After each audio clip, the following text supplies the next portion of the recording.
இந்த படத்தை பார்த்தா உங்களுக்கு எப்படி தெரியுதுன்னு தெரியல. எனக்கு ரொம்ப அருவருப்பா அசிங்கமாக இருக்குங்க. கொள்கைக்காகத்தானே நீங்கள் எல்லாம் திமுக கூட்டணியோடு இணைஞ்சு நின்றீங்க. இந்த விசிக அவர்களோ அல்லது கம்யூனிஸ்ட் தோழர்களோ அல்லது காங்கிரஸோ அல்லது ஐயுஎம்எல்ஓ மதிமுகவோ நீங்கள் எல்லாம் கொள்கைன்னு சொல்லி தானேங்க பேசிக்கிட்டு இருந்தீங்க. உங்களை கல்லாப்பெட்டி கூட்டணின்னு விஜய் விமர்சிச்சாருங்க பொதுவாக மேடையிலேயே. அப்போ காசுக்காக சேர்ந்தவர்கள் என்று சொன்ன உங்களை இன்னைக்கு தாவேக்கா இணைச்சிருக்குன்னா அப்போ உங்களையும் அதே கல்லாப்பெட்டி கூட்டணின்னு பேர் வச்சிடலாமா?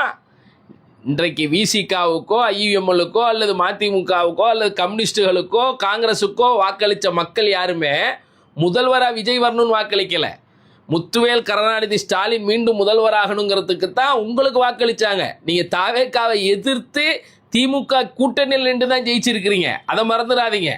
இன்னைக்கு போய் உட்கார்ந்துக்கிட்டு அப்படியே வானலாவை அளவில் விஜய் அவர்களை புகழ்ந்து தாவேக்கா ஆட்சியை புகழ்ந்து கொண்டு பேசிக்கிட்டு இருக்கிறீங்களே. நீங்களே இன்னைக்கு முத்துவேல் கருணாநிதி ஸ்டாலின் மீண்டும் தமிழ்நாட்டினுடைய முதல்வராக இருந்தா இவருங்கெல்லாம் என்ன பேசியிருப்பாங்க? ஐயுஎம்எல் தலைவர் காதர் மொய்தீன் சாப் என்ன பேசியிருப்பாரு? எங்கள் பாதுகாவலர் ஸ்டாலின் இருப்பீங்க. விசிக தலைவர் என்ன பேசியிருப்பீங்க? கம்யூனிஸ்ட் என்ன பேசியிருப்பீங்க? இதே மதிமுக வை கோபால்சாமி என்னெல்லாம் பேசியிருப்பாரு? அப்போ இன்றைக்கு அதே நாக்கு சில சந்தர்ப்ப சூழ்நிலை சில பேர் அடையாளம் காட்டும்பாங்கள, இன்னைக்கு அதை வெளிப்படுத்தி காட்டியிருக்கு. அப்போ இன்றைக்கு தமிழ்நாட்டினுடைய நலனில் துளி கூட அக்கறை இல்லாமல் இந்த தாவேக்கா அரசு செயல்படுதுங்கிறது உங்கள் யாருக்குமே தெரியாதா? ஒட்டுமொத்தமாக மாணவர்களுடைய நலனில் அக்கறை இல்லை. நீட்டுக்காக போராடி கொண்டிருக்கிற மாணவர்கள் கரம் உடைக்கப்படுது. 4 மாணவர்கள் தற்கொலை செய்யப்பட்டிருக்கிறாங்க. அப்போ நடத்தப்பட்ட நீட்டு தேர்வை ரத்து செய்து பல்வேறு மோசடி நடந்திருக்குன்னு எந்த கண்டனங்களும் இல்லை. பாஜகவுக்கு தொடர்ந்து சட்டம் ஒழுங்கு சந்தி சிரிக்குது. 8க்கும் மேற்பட்ட ஆணவ படுகொலைகள் நடந்திருக்கு. 200க்கும் மேற்பட்ட பாலியல் குற்றங்கள் நடந்திருக்கு. குழந்தைகளுக்கு எதிரான பல்வேறு குற்ற வழக்குகள் பதிவாகிட்டு இருக்கு. தாவேக்கா நிர்வாகிகள் சம்பந்தப்பட்டுக்கிட்டு இருக்கிறாங்க. ஒரு பக்கம் ஜனநாயகத்தையே படுகொலை செய்கிற விதமாக அதிமுகவில் நின்று ஜெயிச்சவர்கள் எம்எல்ஏக்களாக இருக்கிறவங்க, இன்னும் சொல்றதாக இருந்தால் விஜயபாஸ்கர் போன்றவர்கள் எல்லாம் நேரடியாக குட்கா வழக்கில் சம்பந்தப்பட்டவங்க.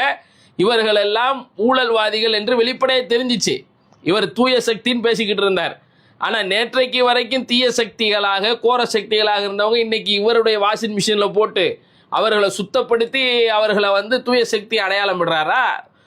தொங்கலையும் விட மாட்டோம், தொடவும் விட மாட்டோம், அப்படி இப்படின்லாம் பஞ்ச் டைலாக் பேசுனதையெல்லாம் இப்போ இதெல்லாம் நீங்கள் ஏற்கிறீங்களா? ஓட்டு போட்ட மக்களுடைய கையில் இருக்கிற மை அழியலைங்க. ஆனால் எம்எல்ஏக்கள் விலை கொடுத்து வாங்கப்படுறாங்களே. இந்த அளவுக்கான ஒரு பேரம் நடக்காமல் இதெல்லாம் சாத்தியமா?